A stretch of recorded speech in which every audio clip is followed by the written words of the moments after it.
So the last 2 weeks, we talked about 2 John. We went through the main points that John had outlined in the book. He has a central message, the message of deception, and then he begins with the introduction, the message of love, and then he closes with the message of the teaching and his farewell. And so sandwiched in between those two is the message of deception. That's the main issue that John was writing to address.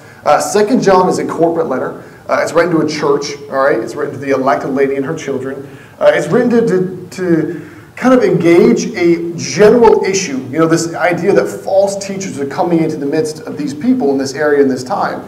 And so John writes to address that general issue. When we move into 3 John, it changes a little bit. No longer is it a corporate letter. It's more of a personal letter. Right now it's written to Gaius, if I said that right. I have no idea. But it's written specifically to this man. Now, undoubtedly, this letter was read to millions of individuals, and specifically the church that Gaius was a part of, and Diotrephes was a part of, and Demetrius was a part of, all characters that will be woven throughout the story of 3 John. And so it changes a little bit when you get to 3 John. But what I think we have to remember is that they are connected. Because when I began to study 3 John, I kind of looked at it at first as a text all on its own. I'm like, okay, Lord, what is 3 John saying here? What is just 3 John 1 to verse, whatever it is, 15 or something? You know, what is these 15 verses saying? What are they meaning? What is John trying to say here? And I looked at them as just a whole unit. And I kind of ignored all that I had studied in 2 John. And it wasn't until a couple of days ago, after I had read it probably 15 times already, that I started to see how the truth is actually begins really in the gospel, but it begins in 2 John, and it is brought to completion in 3 John. And so we're going to talk about that a little bit this morning.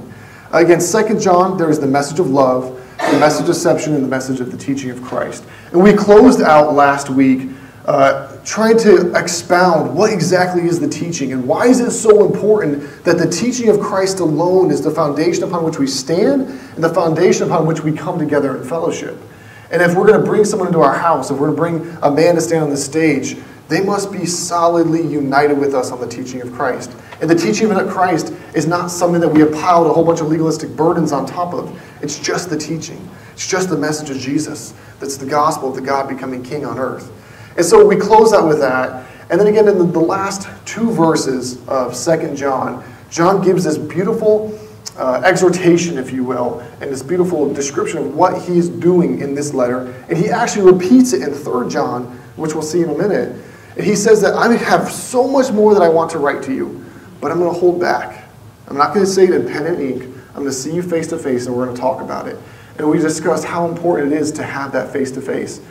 And so this is an entire bunny trail, and I know it. So I'm going to give you the caveat before I walk down the trail anyways. I was thinking this week, actually I've thought about this a lot, but it kind of resurfaced this week about Facebook and social media. And from a guy who literally lives in the online world 24/7 with Equally and with the Life Uncut show, I begin to see a lot more, you know, on the social media, the goods, the bads, the uglies, and everything else. And when I listen to what John is saying about not writing with pen and ink, but longing to see you face to face to share the truth, I think, is this applicable in our day and age to social media? And the answer is an unequivocal yes. You know, I'm not going to address any specific persons or issues or anything like that. But if, for example, you were to look at your Facebook page, all right, and on, today is August 3rd or something?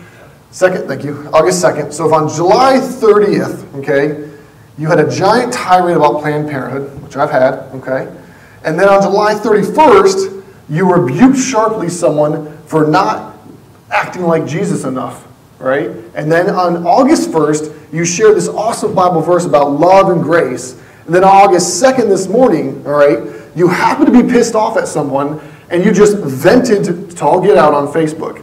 If you look back over those 4 days, I gotta think that it just tells this story of a hypocrite. And it's like, dude, what are you doing? You know, one day you're posting this verse about encouragement and love, and I love you in the name of Jesus, and the next you're just blowing people out the water, saying all kinds of nonsense about them, you know, on this public platform. And I just think that there is an appropriate method to use Facebook and Twitter and whatever else you want to use. And sometimes I think we need to consider that those times when we're angry or maybe we want to just go to town on somebody, it's better reserved for one-on-one, right? Because it's so much harder to do that to your face than it is to do it behind a computer screen, you know? And again, this is not said to anybody else or anything like that, but it's just a general overview, a picture of looking at some activity in the last few weeks, things that I've done myself as well. And I just wonder how much we are actually being Christ, how much we're actually walking in the truth when we're doing it on social media, because we think we can hide behind the computer screen. So again, that was a bunny trail. Maybe it was related, maybe it wasn't. I'm going to leave it at that, though. So this morning, 3 John. All right, the worst transition ever. All right, I'm going to move into 3 John. I want to read the text to you. I want to kind of take it apart verse by verse. All right, I want to relate it to 2 John because I believe the message is started there in 2 John and it's brought to completion here in 3 John.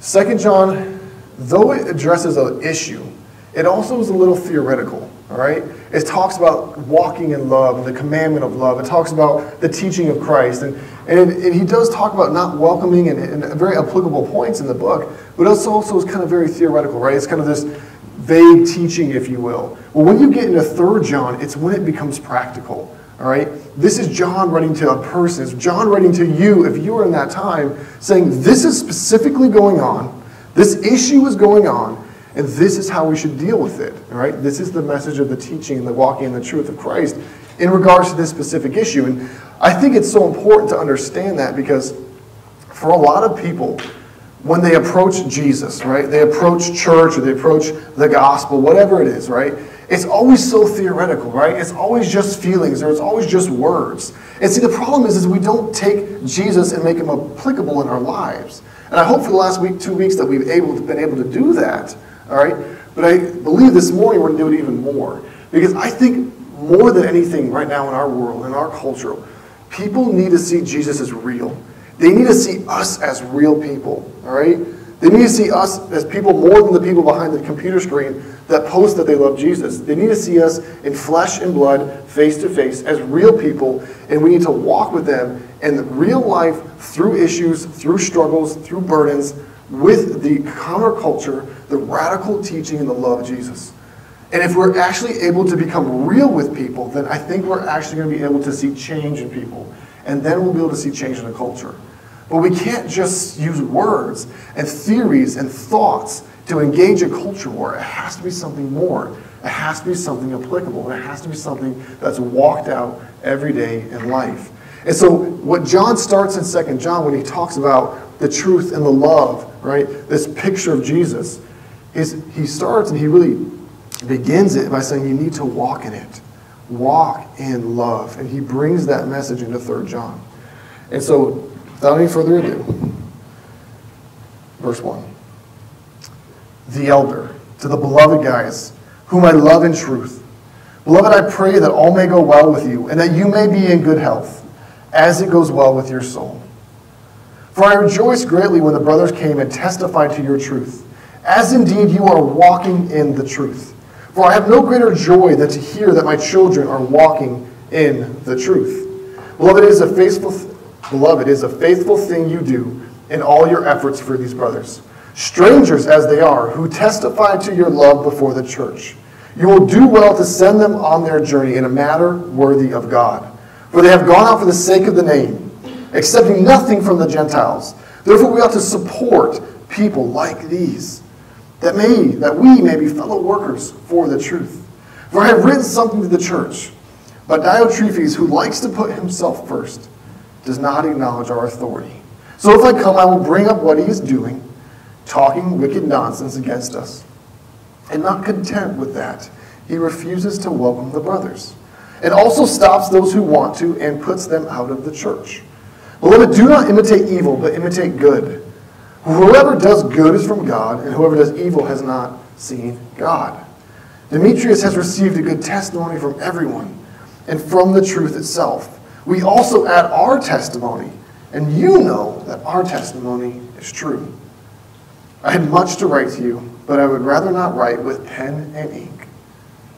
I hope to see you soon. We will talk face to face.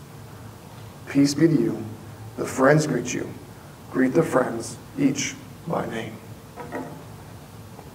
A short A very powerful text. Let's pray.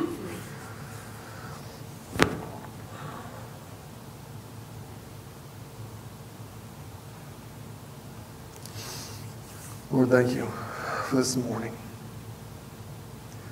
God, thank you for giving us the opportunity to come before you, but to come together as a body to experience you here. Lord, we grow and we learn and we pull for one another. Because we see you in each other's faces. And we know that we're called to walk out this faith, to live this faith out loud. Lord, would you come now this morning? Give me the words to speak, Holy Spirit, that would flow into the hearts and transform the minds. That together we would edify one another. Together we would encourage one another. Together we would walk with one another in life. Seeing each other as family. Seeing you in our presence. Seeing you in our lives. Seeing you as real. Here and now. God, would you make yourself more real. More prevalent right here, right now. God, may we come together in love. Come together in truth. Jesus, let's come together in you. Amen. When I read this book, the first, 10 times I read it this week, I really struggled with trying to figure out what the storyline was. All right? Because you have John, the author, you have Gaius, the subject or the intended recipient of the letter. Then you have Diotrephes, if I said that right. Then you also have Demetrius, all right? Then you also have the brothers, okay? And then in the background you have who is the one actually carrying the letter, right? Who is the one reporting to John about the goodwill and the work of Gaius, right? Because John gives beautiful words of love to Gaius, all right? And somehow he had to know that Gaius was still walking that out. And so the only way that I could understand it was I got on my whiteboard and I drew it out, all right? So I wanted for you this morning to draw it out because maybe this will help you understand the storyline a little better. And I know that Greg has said this before and it's extremely important. Context is so important. If you don't understand context, you're not going to understand the text, all right? You have to understand how the verse that you're looking at plays in the bigger story that is being written. For example, if you just read verse 11, Beloved, do not imitate evil, but imitate good. For whoever does good is from God, and whoever does evil has not seen God. That can be taken in a very deistic way, right?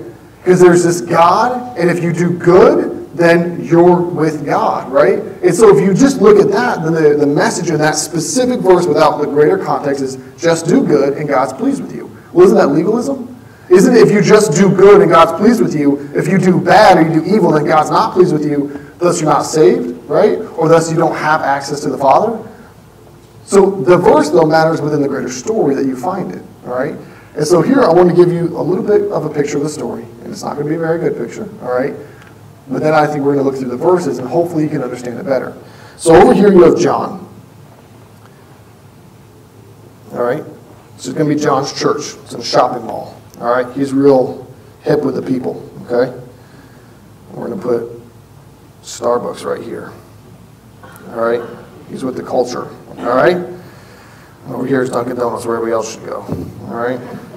That's where I'm at. This is me right here with John. All right? So then over here, you've got Gaius, all right? Gaius, we're going to put him in a house, all right? He's got a house church, all right? It's more probably like a pad, house made out of brick and clay more than anything. But then over here, you've got Diotrephes. We're going to give him a D, all right? We're going to give him one of the big old Catholic steeple churches, all right? No hidden message intended, all right? So here you have the three, all right? Now, the reason I put Gaius apart from Diotrephes, okay, is because there's two different opinions. Can you bring me down a little bit, Wally? Kind of high over here. There's two different opinions. Either Gaius was a part of the church, all right, and he was a functioning, faithful brother in the church, or he actually was a part of a church very close to this church, but not exactly in the church. And that probably, to me, makes a little bit more sense, because why would John lay out exactly what Diotrephes is doing if Gaius was right in the same church, right? You'd think that he would already know what's going on, and he would be more vague as to what the problem is and more specific as to what the remedy is. Does that make sense?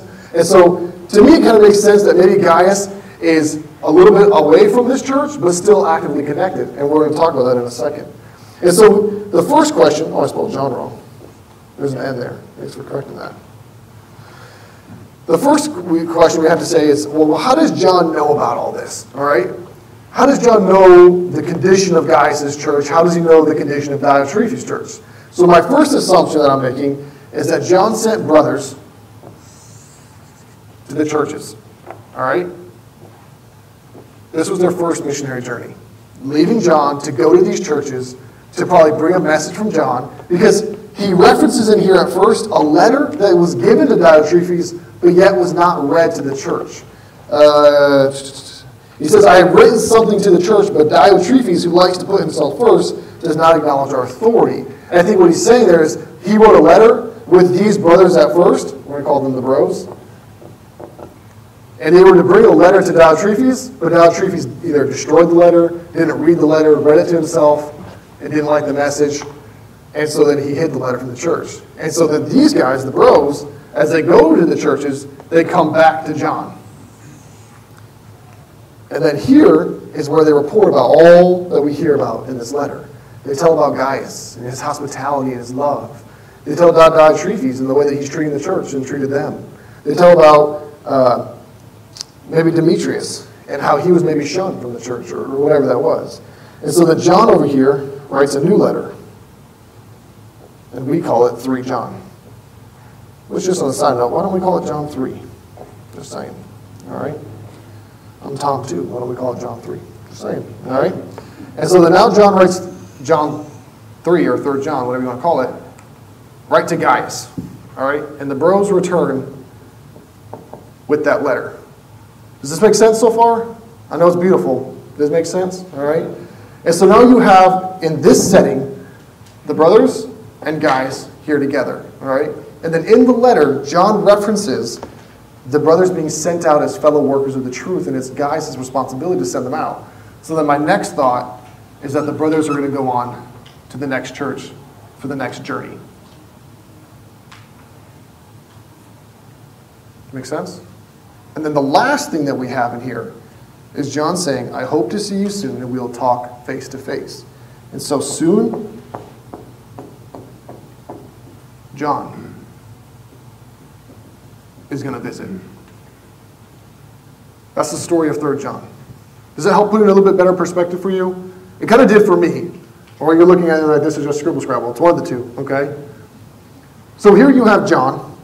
And you got to remember, John is the Apostle John, right? He's the one that was uniquely connected to Jesus. He saw him face to face. He was, in that center circle of Jesus. And so here we have John the Apostle, all right? Well, John is also described throughout church history as the apostle of love, all right? And he's also a church planter, all right? And my assumption is that these 2 churches were planted by John, if I was to guess right, okay? And so over here you have Gaius, and he's a man who walks in the truth, all right? I'm writing this upside down, I apologize, all right? Well, he's also a leader. That's really bad, all right? He's also a leader in the church, all right? And then now over here you have Diotrephes. We're going to do this left-handed. All right? Here's D. Here you have Diotrephes, and he's also a leader. That's good. I think that A is backwards. Okay. Is that D backwards too? I think so. Sorry about that. All right.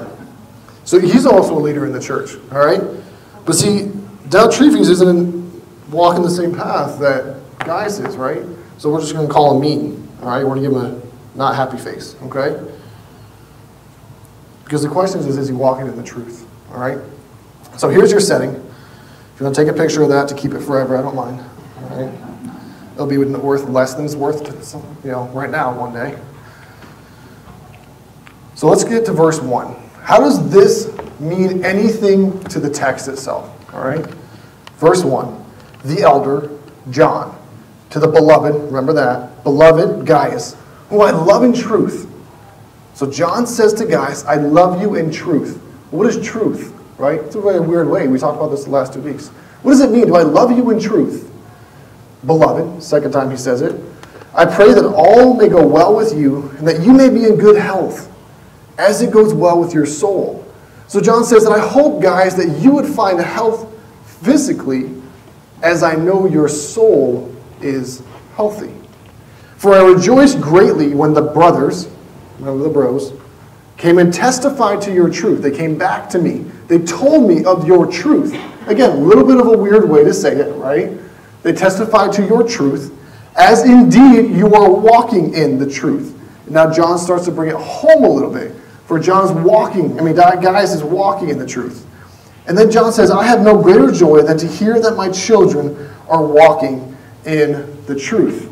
And so again, in 3 John, you have this introduction. It's just a greeting, right? We breeze through it because it's just a greeting. The meat's in the middle. But don't miss the introduction. The picture is that you have John and Gaius. And Gaius is the beloved of John. He actually says it in the next verse. He says, beloved, talking to Gaius. 3 times he says it. Do you remember when God calls out from heaven to Jesus? Do you know what he says? He says, my beloved son. And so John, here standing in the picture of a father to his child, his son, with all of the love of the Father, as the apostle of love, saying, son, I love you. You are my beloved. Receive this message from me, my beloved, because I love you. And I do this and I write this for your good. And I'm so glad to hear that you, my child, are walking in the truth. And John says, I love you in the truth. And the brothers have testified to your truth. So the first question is, what is the truth? All right? And we talked about this last week. That in a way, you could probably substitute truth for the teaching of Christ. You could substitute the teaching of Christ for Jesus himself. And so Gaius here is a man who is absolutely in love with Jesus, who has known Jesus, who is walking in Jesus. And John, the one who has been radically transformed and changed by Jesus and by the love of Jesus, is saying, I love you through the power and the ability that Christ has given me to love, because you are not my son. And so as I was thinking about this introduction, it begs the question, why does John call him his son? And does that mean anything for us today? As I told you before, that if Gaius was in a different church than Diotrephes, there was unequivocally a deep connection between these two churches. See, the difference is that if Midtown was this church, and I don't care, Galilee Baptist was this church, there would be very little connection between these two churches. And this is not me pointing out anything.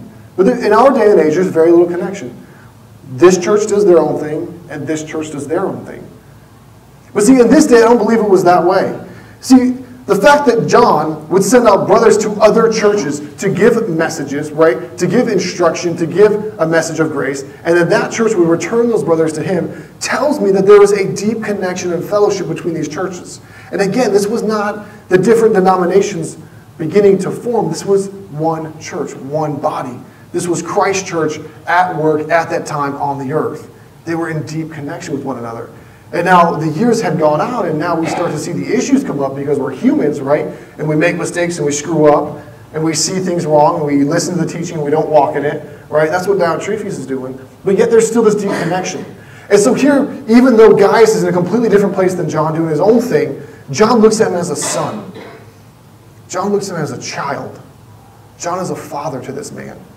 Men that could have been the same exact age, we don't know, but they could have been the same age, but yet he still takes the role of a father. For John is absolutely well in his years at this point in time, but yet he has raised this man up in the faith. He has shown this man who Jesus is. He has encouraged this man to walk in him, and he has shown what it means to be a real man of faith, a child of God. And here Gaius is walking out that faith every day in the church, right? And so when the brothers come to Gaius, he walks out his faith with the brothers.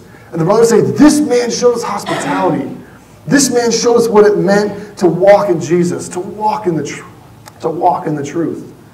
Gaius is the picture of what we all should be striving for.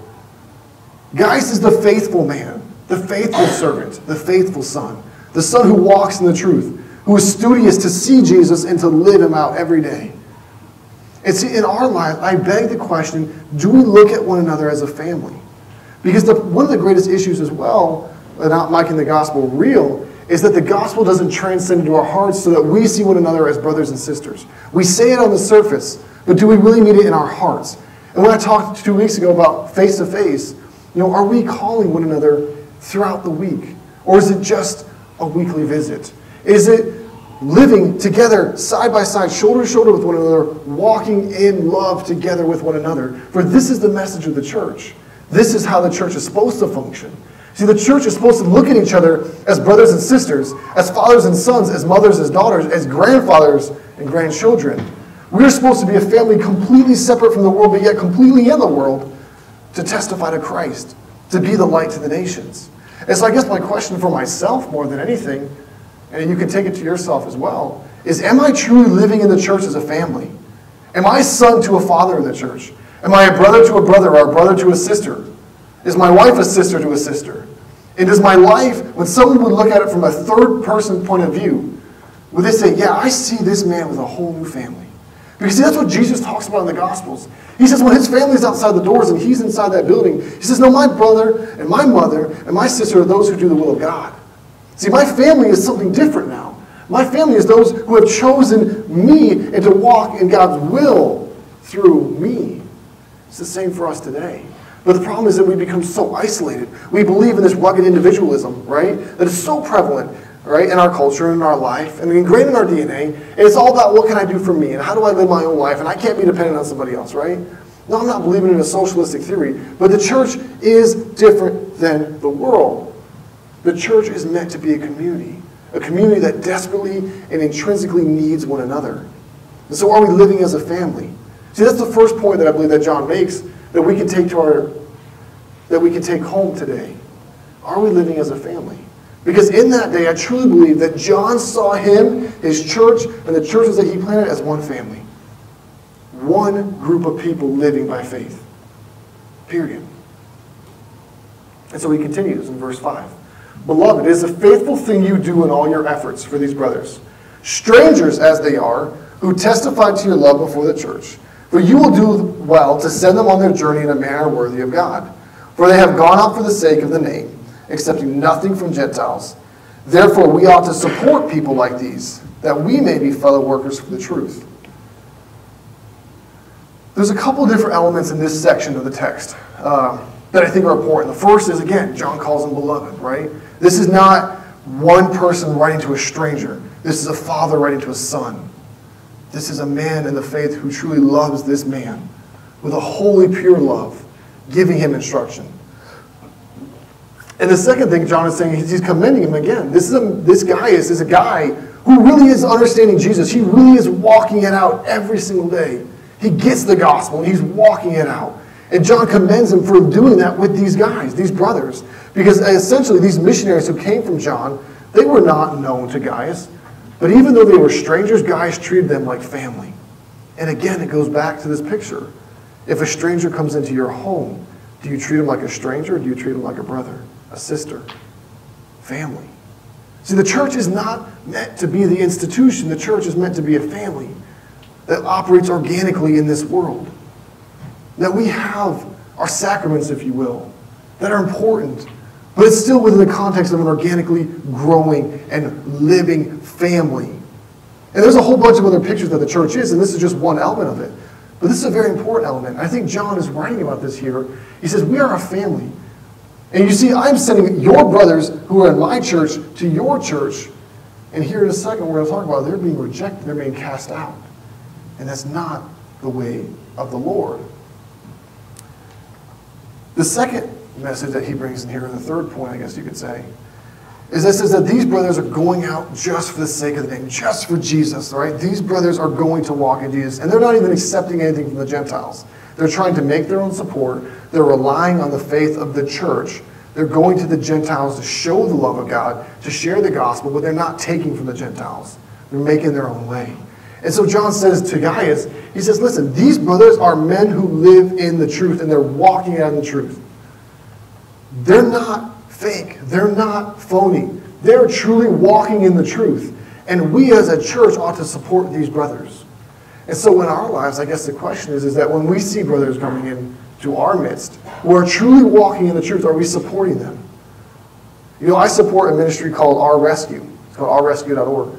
Because they are brothers in the faith going into third world countries where women and children are being trafficked as sex slaves. and being sold to America and to all these other countries. And they go in as buyers, doing the most deplorable of things to rescue the girls and the children and the women, and then to bring justice to the captors.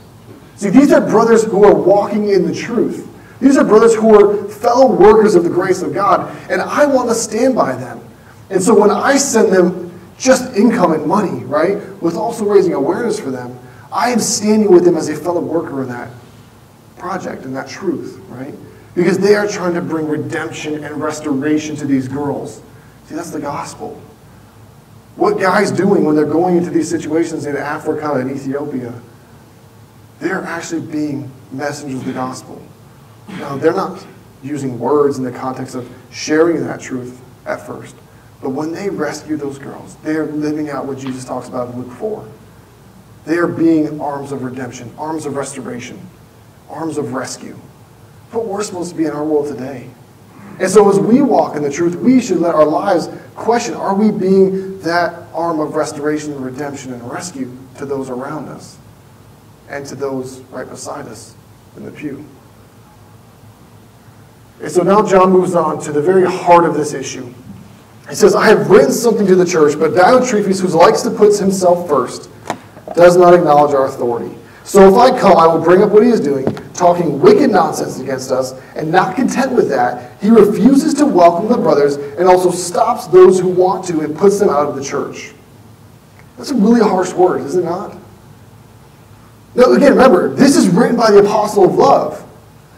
The guy who wrote God is love, and all is great, and all is happy, right? God loves you, the Lord loves you, he wants you to walk in love, the greatest commandment is love. Right? This is the apostle of love who then pens these words, right?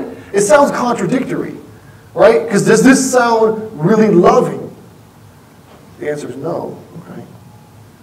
But in the same context, how are we picturing that love?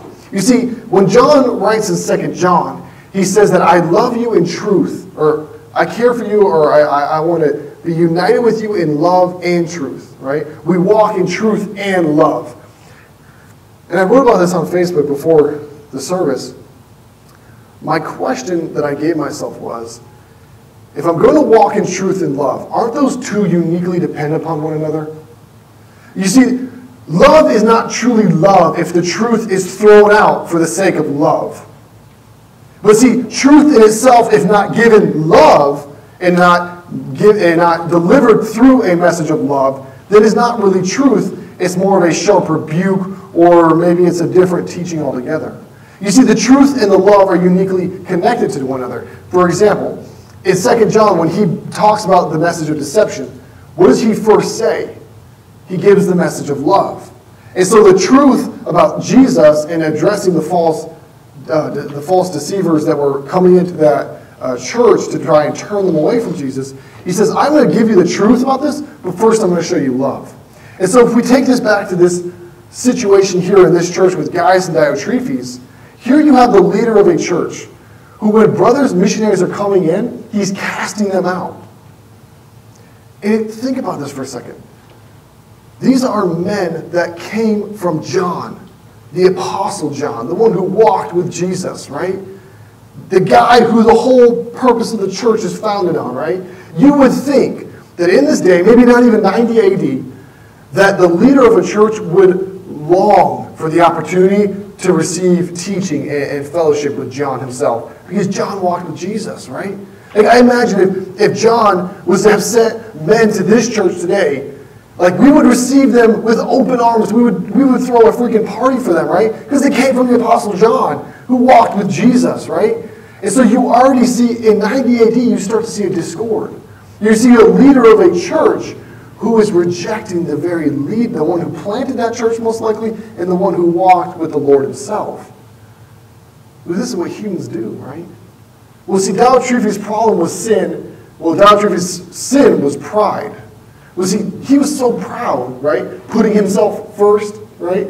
Wanting to be the one who filtered every single person that came into that body, that he cast out the very apostle himself and the very words of the apostle himself. John wrote a letter to him that he didn't even read to the church. God, I would only imagine what was in that letter. You see, Diotrephes' problem was pride. He cast out John. He cast out the brothers, right? And in doing so, he promoted a message of division, not unity. The very contradictory message of the gospel itself. The gospel is a gospel of unity, of love, right? Of fellowship. Whereas here, he's leading a church to be divisive. I wonder if Gaius himself didn't encounter some times where he was rubbing shoulders with Diotrephes and feeling scorned. And these guys who come from John come into this church and are also scorned themselves. And they're going back to John and saying, listen, we went to Gaius, and he's a man who loves Jesus, and he's walking in the truth. Then we go to Diotrephes and his church, the one with the big steeple, and they ain't showing love at all. They're not showing grace at all. They cast us out of there. Why Diotrephes did that? Pride? But other than that, I don't really know. Why would you not bring in brothers from the Apostle John himself? You know, I mean, it is a question that perplexes me because I can only imagine that John's greatest ambition for that church was to flourish. But yet Diotrephes was holding it more like the reins on there, like a cult, right? Keeping only the people in and casting everybody else out that didn't fit within his picture. And let me again, today in our world, we have to do this. We have to make sure that we're not doing the same exact thing. You know, the next verse, it says, do not imitate evil, but imitate good, for the one who does good is from God, and the one who does evil is not from God. And then it talks about this guy named Demetrius. It says, Demetrius has received a good testimony from everyone, and from the truth itself. We also add our testimony, you know that our testimony is true. You know, when I opened up this morning, I talked about that verse. If you pull it out of context, it's just this generic spiritual teaching about evil and evil and good, or good and evil, right? But I think it's there for a purpose, right? I think it's to represent a contradiction between two different men. It only makes sense when you look at it in the context of that passage, right? Here you have Diotrephes, right, who is promoting this message of division. And then here you have, on the other hand, Demetrius, who I would assume is the guy who carried the letter. That kind of makes sense to me. I'm not really sure. I'm not sure it matters exactly who he is in the whole picture, but he comes in unannounced at the very end. And John says, Demetrius, this guy has received a really good testimony from everybody in the church. And I, John, the apostle, the one who has written the entire gospel, the one who walked with Jesus, add my testimony to this guy, Demetrius. And so here John kind of posits the two men against each other in a way. See, here you have Diotrephes, who is promoting this message of division in the church. And then here you have Demetrius, who is walking in the truth and in the love. And my assumption is that Diotrephes was casting out Demetrius, probably speaking words of condemnation against this man. And then so Demetrius is coming back to John saying, look, what's going on with this guy named D? He's leading this church in a divisive way, and I'm the one that's getting kicked out. I'm just the one trying to do your work here, man. And so then John writes to Gaius and says, no, see, there's a difference between good and evil. See, the message of the gospel teaches us that the only good is from God. That's what Jesus says in the Gospels. And if the only good things come from God, then those who do good are actually working in the Father himself. But we cannot obtain perfection, I guess you will. We can't obtain the ability to really do just good on our own works, right? Because our own works generally lead to evil. They generally lead to division, right? But when you actually obtain Jesus, when you actually walk in the truth, then you're walking a good life, right? You're living the good life. And so here John posits these two men, and I think he's saying, here you have one leader of a church who is walking in a manner that is evil, that is divisive, that is destructive to the body. And then here you have a man who is being a missionary from Christ himself, from the Apostle John. And he is a good man doing good things, but yet he is being the one cast out. He's the one being persecuted in the body. And I look at Diotrephes, and I just wonder, did he really get the gospel? Because I can't fathom that he would have been appointed as the head of this church if he really didn't believe the teaching of Jesus. I think, and my assumption is that this guy, D, he knew what the gospel was. He probably had received the gospel. He most likely had walked in the gospel. But at some point in his life, sin and pride had crept in. And now he put himself in a place where he was trying to stand where Jesus only could stand. He was trying to lead a church, and he was doing so in a path that was destructive. And so what was he doing? He was not walking in the truth. See, this is the difference between Diotrephes and John and Gaius and Demetrius in this story, is that here you have men walking in the truth, and then you have this leader of a church who is not walking in the truth. And see, the reality is in our lives, we can know everything about Jesus, but if we never walk it out, then are we actually truly living for him? You see, we can have all the head knowledge of Jesus, but if we actually don't take the steps of faith, then we're not walking in the truth and love. And if we say we know him and we know the truth, but we fail to walk it out, then we're not actually living in the truth. We're not really living in love. You see, that's what John's message was last week in 2 John. He says that the truth and love are dependent upon one another. Love doesn't sacrifice the truth. Love stands with the truth. And for love to truly prosper, the truth must be made known. And in this letter, and in this context, the truth is that here a man was dividing the church. He was separating brothers, casting out John himself, casting out the messengers, right? So that he could pridefully lead his own body. And then here you have in contrast a man who knew what it means to walk in the truth and love. The letter is difficult. And I think we can all agree with that, right? Because you try to take this, again, what you could say is theoretical and apply it to real life. But then again, in the context is the question for us today is that John is telling us, are you walking in the truth and love? Because here in my time, you had a man not doing it. And then here you had other men who were walking in the truth and walking in love, and the two are in contrast to one another. And it gives us a picture for our church today. Are we those that are walking in the truth, walking in love, or are we those that are dividing one another? See, the teaching of Christ is something that unites us. It brings us together in fellowship. Right? The teaching of Christ is something that we stand on together and we look at one another and we come together upon that teaching. You know, John concludes this message saying, I have more to write to you with pen and ink, but I'm not going to do it until I see you face to face. Because John knew that in this situation as well, the message that he had to bring was a message of rebuke and correction. If the band wants to come up, I'm going to close out. The last 2 weeks when we talked about the second John and the way that he talked about meeting face to face, I believe he was talking about trying to work side by side with one another, to struggle and to argue with one another so that we could come to a firm understanding of who Jesus really is and how we can actually walk in Jesus. See, the message is a little bit different here in 3 John. When he closes out and says that I have more to say to you, but I'm not going to do so until I see you face to face, I think he's talking about bringing a rebuke. Because John says to Diotrephes, well, the guy is about Diotrephes, he says that I am going to have words with him. Well, what does that mean? We don't really know. We don't know what John did when he met that man. But we know, and I can assume that John put him in his place. He set him straight. Because he saw a brother who was dividing the church, who was not uniting the church. And so John says that there is a place for correction. There is a place for rebuke. And I can do it in love.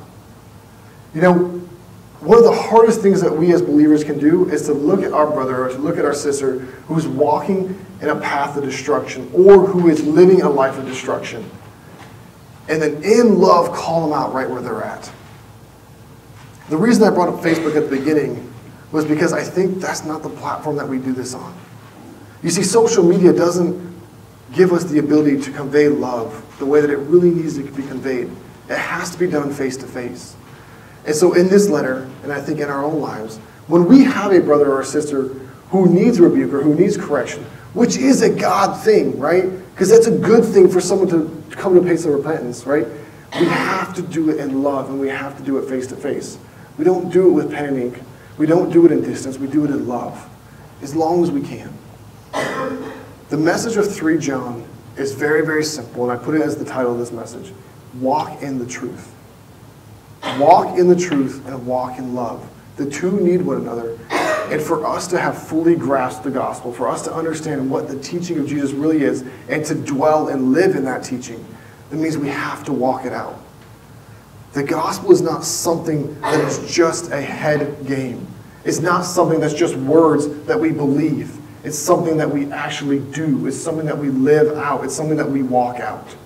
If we want to see change in our world, it's when we actually live out the gospel in our lives. As we look at one another, as John did to guys, he said, you are my son and I am your father. We are family. Together we are children of God who walk in love together. All of the issues in life can be dealt with and addressed when we do so as a body, as we do so as a family. We are that family that sits together on Sunday night. The kids are running crazy. Grandpa's at the TV, right? Mom's in the kitchen. Dad's out back, right? We're all kind of doing our own thing a little bit, but yet we're still together at home. We're still a family. John's hope for us, I believe, is that we as a family would come together on the foundation of Christ alone. That we would look at one another through eyes of love, through eyes of truth. We would not allow one another to stray down a path of destruction or to come into the church and bring a message of destruction or a message of deception. We would stand on the teaching of Christ, but we would do so in love. And as a family, if we do that, then we'll see one another change and grow and prosper. And then we'll begin to see change in our world as we as a family come together in love. The message is simple. It's walk in truth and walk in love. And I hope that this message was not too theoretical, right? It wasn't just an analysis of the text, right? But it become practical in your life when you yourselves walk in truth and you yourself walk in love. Let's pray.